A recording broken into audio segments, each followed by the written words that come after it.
We don't have it. Here we go. Hey, we're just checking to see if we have a good connection. We do. It's Tony Dante with Women 360, and I am with Joan Childs and Minnie, and we are talking about a few very important things today. But before we get to those, let me just introduce Joan. So Joan is 42 years in the field of psychotherapy, multiple book writer, extremely inspirational speaker. She is just completing a book called "I Hate the Man I Love."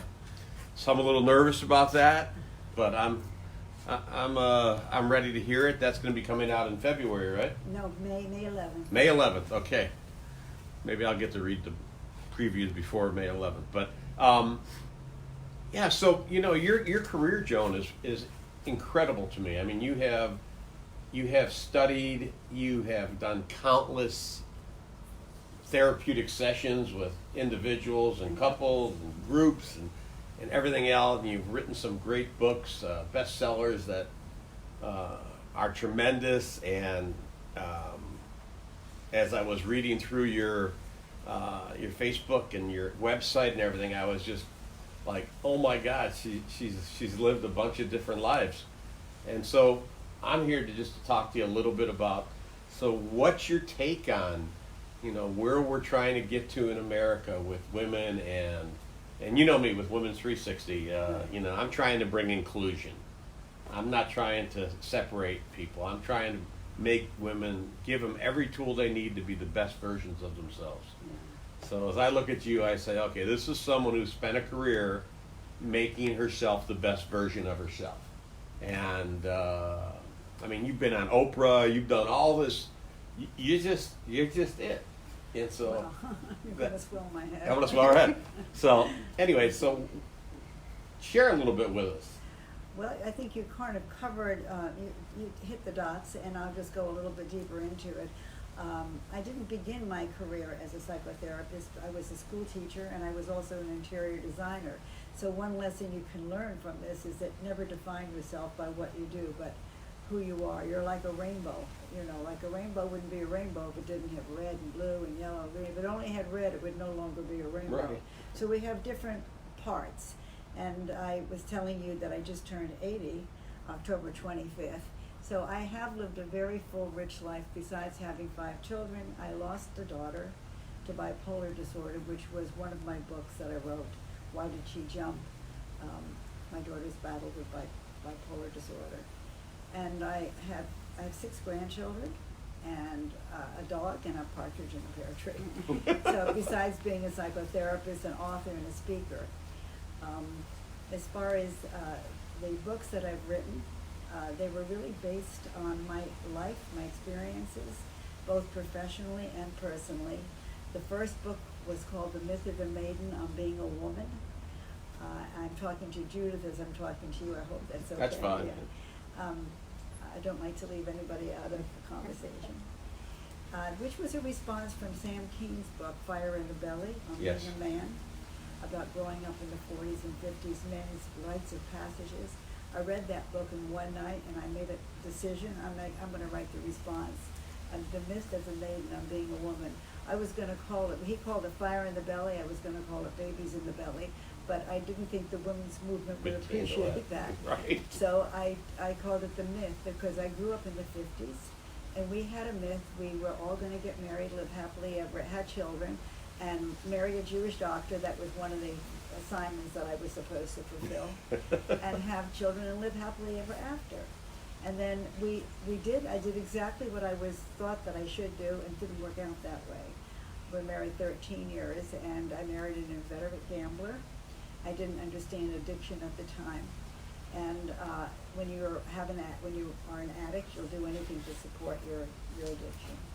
So I found out that life wasn't the Disney world that I grew up in, with everybody living happily ever after. The movies that we grew up with, they all had happy endings, and everybody was in love, and A Fair to Remember, and all. My idols were Rita Hayworth, Yvonne DiCarlo, and Vivian Lee. One was an alcoholic, the other one was a schizophrenic, and one was an nymphomaniac, and those were my idols. But at 6 and 7 and 8 years old, all I can remember thinking is I want to be Scheherazade, or I want to dance like Rita Hayworth, or I want to be Scarlet from Tara, and live in a plantation. But the reality of it all hit after I had 5 children, or while I was having them, and I said, I can't live a life like this. It's against my value system. So I'm giving you a little bit of I don't know, exposing myself to the truth. And it's because of these experiences of being married and divorced 4 times and having 5 kids and raising them myself without having any kind of help, because the husband of the 5 children, because of his gambling, got into trouble, ended up having to lose his practice, to lose his license in the state of Florida, and had to be sent away. He had lived in Waynesville, Missouri for 7 years, and it was a very difficult time for me. So I took whatever little bit of alimony that I got, and I invested it in myself. I always knew that was the best place to invest your money, is in yourself. You only could count on yourself. You couldn't count on the stock market that much. You couldn't count on businesses that much. But if you invested in yourself, so I did, went back to school and graduated with a master's in social work when I was 38 years old. That's when I started practice. So it's been 42 years that I've been in practice. And after I wrote The Myth of the Maiden on being a woman, and when my daughter passed away from bipolar disorder, I became an advocate to help people with mental illness and families with mental illness. I took my pain from the loss of a child, which is every parent's worst nightmare, to lose a child. And I took the pain and I morphed it into purpose and passion. And I started trying to help families who were going through the same struggles that I had gone through, with children or family members who suffered from bipolar or any mental illness, and who lost them through, I lost mine through, she threw herself out of a window, not knowing what she was doing. She was so sick that she was hallucinating. That's a whole story, a whole interview on itself, but I'll just give you the little touches. Yeah, I read the book, and it's it's quite touching and revealing about the medical system. I mean, there's lots of pieces of this thing. That's right. As you dug into that you unveiled. I mean, what as I take a look at your 42 years, and you're going to laugh at this, but to me, it's all about authenticity, and I wrote that here. Oh, that's a nice word for me. Thank you so much, because I think that your essence is really who you are. Yeah, and that's the part that thank you for that. That authenticity is in the people who follow me on Women 360. They'll hear me talk about what is your authentic self, what is your backstory, like what is it? Not who you say you are, or who you pretend you are, or who you are when you have to work for the man or work for this company, but who are you really?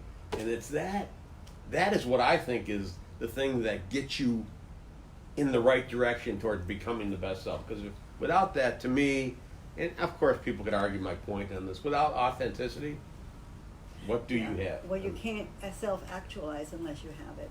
And that's one of the main needs of human beings, is to self-actualize. And through my professional years, I became an expert in doing the inner child work, which was John Bradshaw's movement that he brought to the recovery movement also. And talking about authenticity and who are we really, what is our essence, it's the inner child. It's the little child that's inside of us that we never got to really actualize because of all the trials and tribulations that children have gone through with dysfunctional families. And every family is dysfunctional to a greater or lesser extent. And the goal of finding out who you really are is to give up the survival suits that you had to adapt to wear in order to survive, that worked for you when you were younger, but when you reach a certain age, it has a negative, it's anti-productive. It goes the other way. It's kind of like having 4 tires on a car and never changing them, and then all of a sudden they all pop. So a lot of my work is with the inner child movement and helping adult children of dysfunctional families, adult children of alcoholics, to go back and to reclaim their little child, their little boy, their little girl, to heal them and to become the champion that they never had. And once they do that, once that child is healed and been taken care of by the adult self of the adult reparents the child, then you can give up the survival suit and you can go back to your authentic self and be the person that you were intended to be. I think, this is probably a topic you may not have touched in 42 years, but here's something that I deal with. So today we have this cultish movement of everybody wants to be a coach. Yeah. Everybody's a coach. Tomorrow, Joe could be a coach. If the gardener walked in here, we could say you can be a coach too for $500, right? And So I think true. it's complete bullshit. So what I love about what you do is that this inner child thing. This is complex. This is not like you open up a box of Wheaties and get the I mean, it's not that. And so when we're telling people that they can be coaches, there's a place for coaches, and then there's a place for therapists. Absolutely. There's a big distinction, and thank you for bringing that up. Yeah. Because we really operate out of different parts of our brain. Besides the conscious and the unconscious, we have the frontal lobe, let me start with the lowest, which is the most primitive. It's the reptilian part. It's when man first started out of becoming the apes. And it really asks the question, am I safe and will I survive? Cars are coming, you put your foot on the brake. Or lions were coming, let's get the hell out of here. Right. Then the middle part of the brain is the limbic, which is the seat of emotions. And then you have the cognition, or you have this neocortex. Oh, the limbic part asks, is it pleasure or painful? And the neocortex, which is your computer in your head, it only cares about what's reasonable and what's logical. And then you have the frontal lobe here, which really thinks about what you're thinking about. It's reflecting on what you're thinking about. So we're operating out of 4 parts of our brain. If we got traumatized as a child, not unlike the vets that came back that have post-traumatic stress disorder, the trauma gets stuck in the amygdala, which is in the seat of the emotions, the limbic system, and coaches cannot get that out. No. You have to be a trained therapist to be able to bring it up, to take the elevator up from the limbic or the reptilian and bring it up to the cognition or the neocortex and then over to the frontal lobe. That takes a therapeutic modality to be able to go in. Over a period of time. Over a period of time. And it's a big investment of time, energy, and money. Yes. It isn't, you go for 3-4 coaching sessions. Not that there's not a place for coaching, because some people cannot afford the time, the money, they don't have the insurance. And you made a very good point. I want to thank you, Tony, because in my book, my daughter, when I talked about why did she jump, I couldn't get her into a facility that could take care of her. We have the richest country in the world, and we have the poorest mental health support that you can possibly have. And it's 21 years since she's gone, and I don't think it's much better than it used to be. They just don't have the right facilities for long-term care. They have they can put you in for 48 hours and you come out worse than when you went in, the Baker Act. And you can go to treatment centers for alcohol and drug abuse, and the recidivism rate is so high that the insurance companies don't want to even pay for it anymore. But they're getting back at it again. But we just need to work on how to help the mentally ill, because the homeless are not lazy people. They're sick people. Yes. Most of them have mental illness, and they don't have the ability to work to find help for themselves, and they have no place to go to get help. So I'm a real advocate for trying to get a better support system for the mentally ill. Yeah, it definitely, if you take this and you look at the vets, and my group from Women 360 know that I go beyond the call of duty for the vets, especially the special forces guys, and for people like me with PTSD, and you can't get treatment, and there's all this new treatment that's working, like equine therapy and different sorts of modalities. EMDR is a big one, yeah. Yeah, so I mean, it's it is a huge issue. And then when you take this out, part of my career I spent in a huge private prison and private mental health business. I mean, over 70,000 inmates, Wow. including thousands of people in the mental health prison system. And the ease of litigation that happens completely scares companies from doing the right thing. That's right.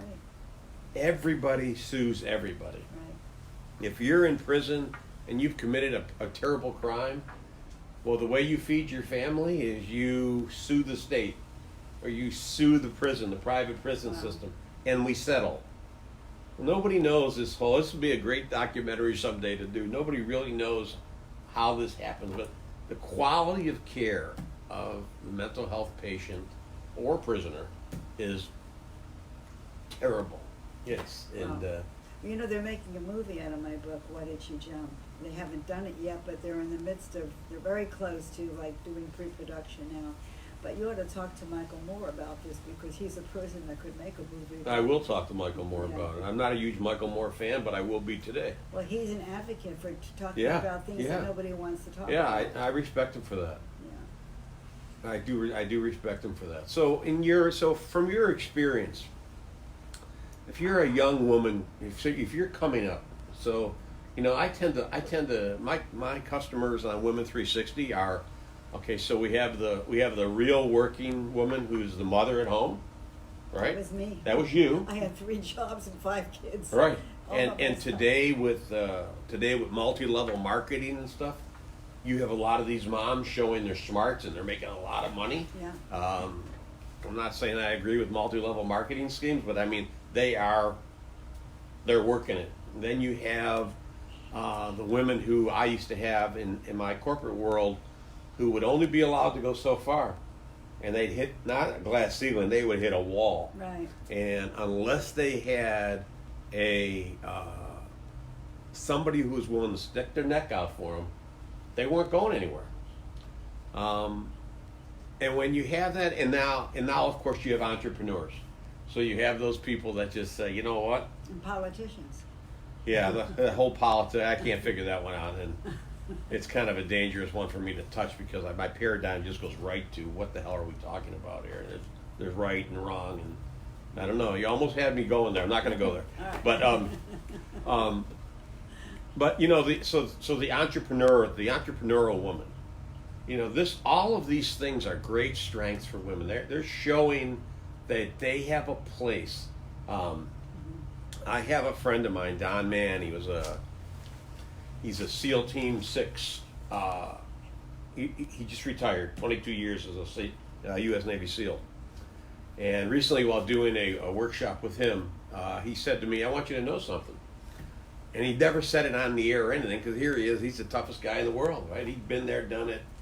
One of these guys that runs 100-mile marathons. I mean, that's what his whole life is. Jeez. He said the best leaders that he's ever worked under were women. Okay. And I asked him the question without anybody knowing. Were they women who pretended that they needed to be type A men? He goes, absolutely not. That's right. Women are basically the nurturers, the chatterers, the keepers of the hearth. That's Right. the way it has been from day one. And we've learned through corporate America that the best way for leadership is through appreciative inquiry and not to Yes. beat people over the head, but to find out their strengths and acknowledge that and recognize it and honor it. And women have a natural way of doing that. They pick up on what's the best of that person. That's some good leadership qualities. Find the best and do appreciative inquiry. This is the greatest job. You did a great job today. You know, just give them the strokes, give them the value that they need. And women do that naturally because they are nurturers, they are keepers of the hearth, and they're the chatterers. So Yeah. they have a natural proclivity to be leaders. And I totally understand why we have huge By women. the way, there are some phallic women. I don't want to say Oh, yeah, I anything. know. Okay. Yeah, I We know. have a few. Yeah, I dated a couple. Anyways, I mean, in all seriousness, I think one of my dilemmas with this and why I got so involved with Women 360 is that, and Ellen DeGeneres said this the other day, and I shared this with you earlier. I said, when I was in corporate America, I was in charge of diversity programs, and I'm the white male. And I didn't even understand what that meant, but in one huge company, led by the country's supposedly best CEO, okay, they didn't even have a chief diversity officer yet. This is in one of the biggest companies in the world. And when we decided we were going to really try to find out what the business case is for diversity, what happened is we had a women's group form, we had a Latino group form, we had an African American group, a gay and lesbian group, and we had all these groups together, and my job was to facilitate bringing it together. Unifying, yeah. But really what took me is that when they asked for sponsors, the African American women's group wanted me to be a sponsor. The Latino group wanted me to be a sponsor. I'm none of those two things. And I finally set in with me to be, these people, as skilled as they are so afraid of the system, the corporate wall, how it works, that they can't even be themselves. So what I'm seeing of them every day is not who they're, it's not their authentic self. Right. So imagine the power, and this is where I think the business case of diversity is. Imagine the power of when we unleash authenticity. Wow. Right? That's right. Yeah, they can potentiate into becoming the person that they were intended to be. Exactly. And that's Women 360. Yeah. That's what I'm writing this damn book about. You just gave me an idea. I applaud you. I think, and the point you made is a very good one. When there's there's a group here and a group there and a group there, and we need homogeny. We need blending. We need unification, not divisiveness. Right. That this group is more powerful, has more empowerment than this group, because then you have this divisiveness. And you know that old saying that united we stand, divided we fall. It's really true with corporations, as it is with the government. I don't think you get to the best solutions unless you get people from all different views totally open. You know, I could remember about 25, 26 years, University of Arizona, they were doing a research project where there were 50 people in a room and they each had a computer, and a question would be asked. And everybody would enter their individual answer, no name attached to it, and it would come up on the screen. And that automatically would focus you in on what the real issue is. That's right. Whereas that normally might have taken 5 days or 10 days or never to come out. Within a minute and a half, you had 50 opinions that you could put into some sort of bar graph that showed, here's where we're really fighting at today. Here's the elephant on the table. Mm-hmm. And I thought, that was way before its time. But well, in reality, we are really more alike than we are different. Human beings are more alike than they have differences. Yeah. But people don't know that because there's such a need to identify with something, to belong to something, to feel connected to something, that we, in doing that, we lose our essence as human beings because we're really very much alike. We want the same things. You know, for me, because I do a lot of work with addiction clients, I see how much of a disease. It's not a. I know there have been times in my life when I wanted to say a certain addiction was a choice, but as you see the masses of people that fall in all these different categories, it's a disease. Oh, yeah. And then you have people who prowl on those diseased people who have no self-esteem.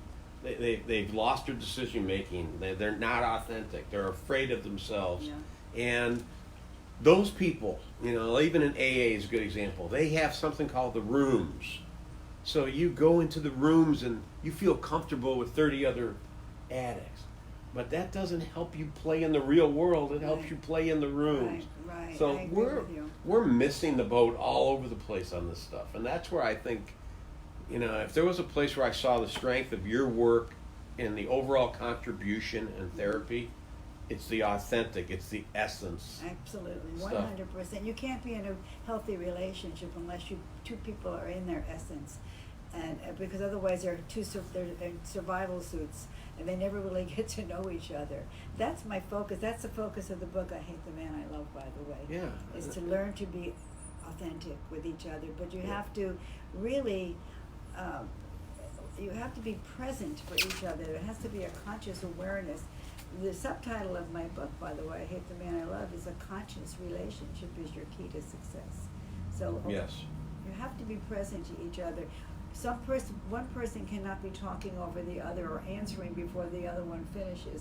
There has to be crossing the bridge to the other person's neighborhood. Right. Learning the language of their partner, learning the landscape of their face, just eyeball to eyeball. And couples don't know how to do that, and that's what Yeah. I teach. I think there's a certain amount of truth associated. I'll tell you, I have a who's become a great friend of mine now. A guy by the name of Scott Bill. His son was a Navy SEAL who got killed along with 30 other Navy SEALs and a dog in Afghanistan. I met him in Washington. They do a 31-mile walk through Washington, right, at night, so it's nonstop, 31 miles. It's a ruck, and it's hard. Sure. And at the beginning of that, he got up in front of all these people. I don't know how many were, 1,000, I don't know how many, many people at the Washington Monument. And he said, this is, and I'm paraphrasing, but he said,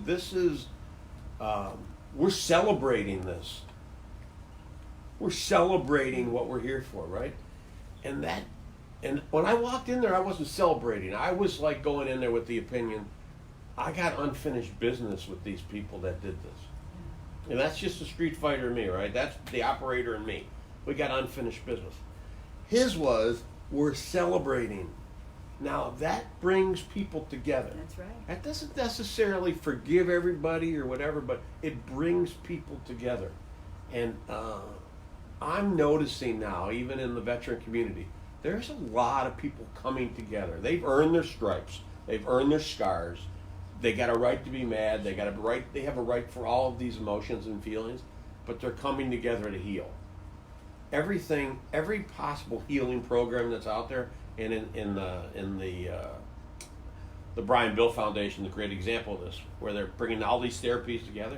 They're all about bringing people together. That's right. So first it was bringing the soldier. Now it's bringing the soldier and the wife and the families together. That's right. That's So right. there's a common theme in this. The common denominator is together. That's And right. so Connection. And so your work, and I hope somebody captures this when you pass on, is that authenticity has been there since day one with you, and you just breathe it. That's who you are, and that's where your work shows. Well, I'm so grateful that you can see that and hear it in me, because I pride myself in being authentic, and that you pay a big price for it sometimes. Yes, we do. But I can't do it any other way. I can't No. do it another way. No, And I've done a lot of personal work on myself. I was in therapy for 12 years, and I was in analysis, and became a therapist. And by helping people, I was helping myself, not just with my daughter's death, but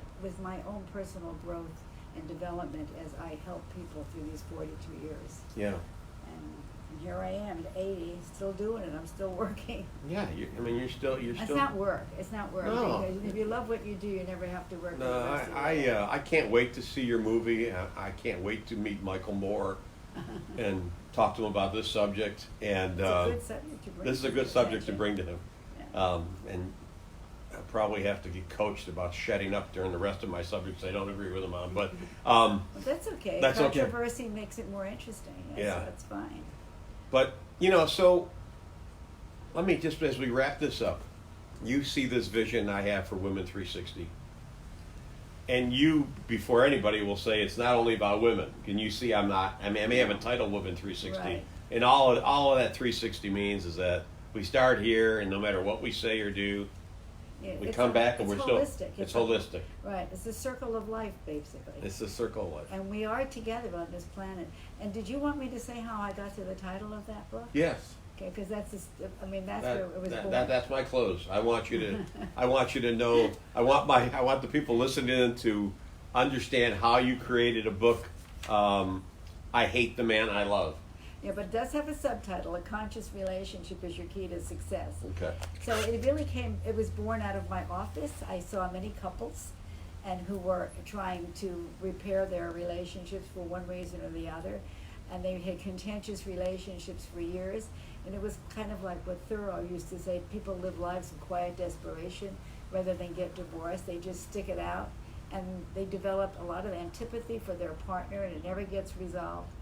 So I was with many couples for many years that would pretty much say the same thing, but this one couple that came in, she was so angry with her husband. She started saying obscenities to him. She used curse words. I hate him. He's an asshole. He's a dickhead. I'm not going to say the rest. That's just the nice words. And he's sitting there going like this, like he had no clue. He was clueless. And she got so upset, she got up and she said, I'm done. She took her Prada bag and threw it over her shoulder, and she started to walk towards the door, and she took all the oxygen in the room with her and slammed the door. And he just sat there like this. She came back a week later, and I said, how are things going? And she said, terrible. I hate him. And she repeated the same verbiage over to me. So I said to her, Linda, why do you stay with him if you hate him? She said, well, because I love him. And I said, so you hate the man you love? And she said, yeah, sometimes I hate him, and sometimes I love him. So I said, that's a great title, I Hate the Man I Love, because in not only relationships between, in a couple, but with children and parents and employees and employers and all kinds of relationships, neighbors and friendships, you can have oppositional feelings coexisting simultaneously. You can hate your kids for a minute, but you don't stop loving them. So it's true that we can have the love-hate relationships, and that's how the title was born, I Hate the Man I Love. No, it's going to be a great book. I hope so. So anyways, we thank you for today. We took a bunch of your time. No, it was my pleasure. It ended up being good. I didn't get to put my makeup on or anything, but it's okay. Me either. I didn't even realize it was going to be videotaped. This is as authentic as this it is gets. it. This is it. Except for the eyelashes, which I didn't take off last night. I'm going to come back and see you right before your book gets released. Ready to be released and do another few minutes with you. I would love that. Yes. Yeah. Well, you're more than welcome to. It was a pleasure to be with you. You're a great interviewer. Okay. And you've lived quite a life too, young man. Yeah, I don't want to talk about it. Maybe I should interview you. One of these days, I would love that. Yeah. Hey, listen, guys, thank you so much for hanging in there. Love you, Michael, Susan, a whole bunch of you. Namaste.